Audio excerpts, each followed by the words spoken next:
Welcome to Timeline Unbound, where we bring historical figures and lost places back to life.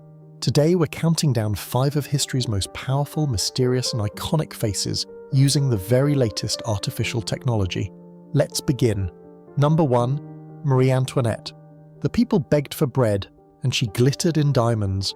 Austria's most dazzling export became France's most hated queen.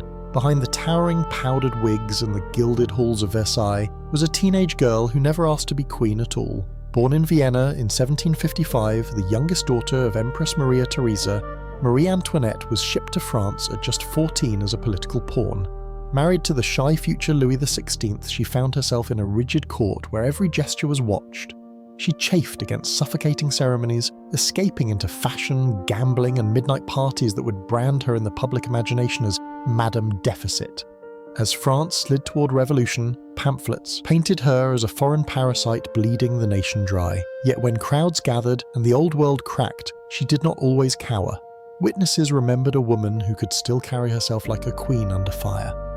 In October 1793, at 37, Marie Antoinette was taken by cart through Paris and executed by guillotine. The girl sent to save an alliance died as the symbol of a broken monarchy.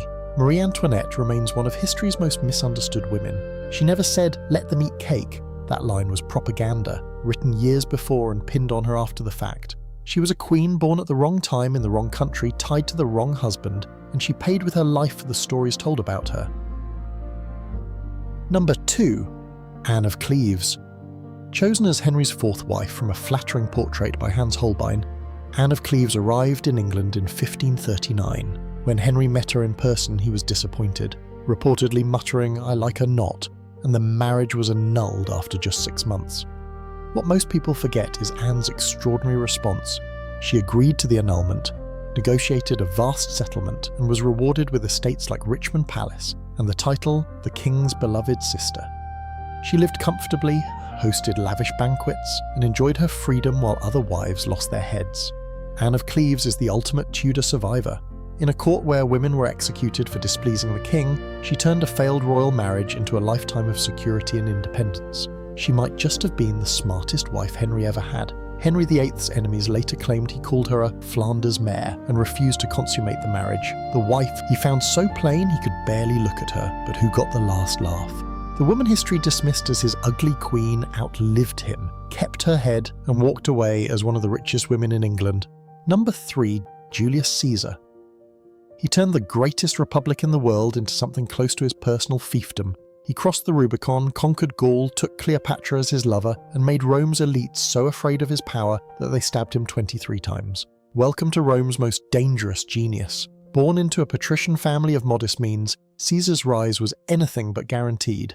As a young man, he was captured by pirates, ransomed, and then came back with a fleet to seize them and have them crucified, just as he'd promised them he would. His military genius in Gaul brought him immense wealth, fierce loyalty from his legions, and unrivaled power. When he crossed the Rubicon in 49 BCE, it was an act of open civil war that shattered the old republic.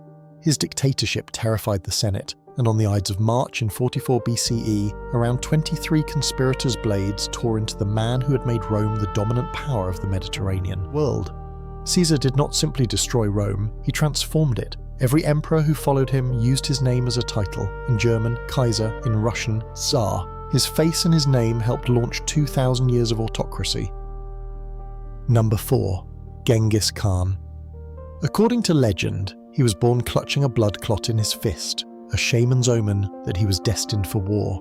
He united some of the most fractious nomadic tribes on Earth, then drove his armies from the Pacific to the Caspian Sea. And for all that, almost nobody today knows what he really looked like.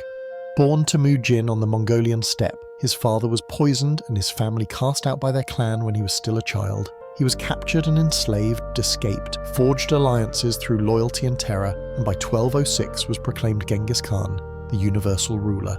His empire became the largest contiguous land empire in history. He was ruthless in war but surprisingly tolerant in peace, enforcing law, protecting merchants, tolerating many religions, and building a vast relay station postal network that tied Eurasia together. Genghis Khan created the most sophisticated communication network the medieval world had ever seen, and his conquests may have killed tens of millions of people, with some estimates around 40 million. History's most consequential human, for better and for worse. Number 5. Napoleon Bonaparte, the Short Emperor. The Corsican tyrant, the man who made Europe afraid to sleep. Almost everything you think you know about Napoleon is wrong, starting with his height. He was actually around average height for a Frenchman of his time. It was British propaganda, and a confusion of French and English inches that shrank him in the popular imagination. Born in Corsica the year after France seized the island from Genoa, Napoleon rose through the ranks of the Revolutionary Army on the strength of raw, audacious military talent. By 30, he was first consul of France. By 35, emperor. He reshaped the legal system. The Napoleonic Code still underpins French civil law and helped shape legal systems from Quebec to Louisiana. His Grande Armée redrew the map of Europe again and again until the Russian winter, British sea power and Prussian resistance finally ground him down. He died in exile on St. Helena at 51, likely from stomach cancer, though theories of slow poisoning have lingered for centuries. Napoleon is one of the most intensely studied military commanders in history. The Napoleonic Code helped give modern Europe much of its legal framework, and his name itself became an adjective. That is one definition of historical greatness, or historical danger, depending on where you stood.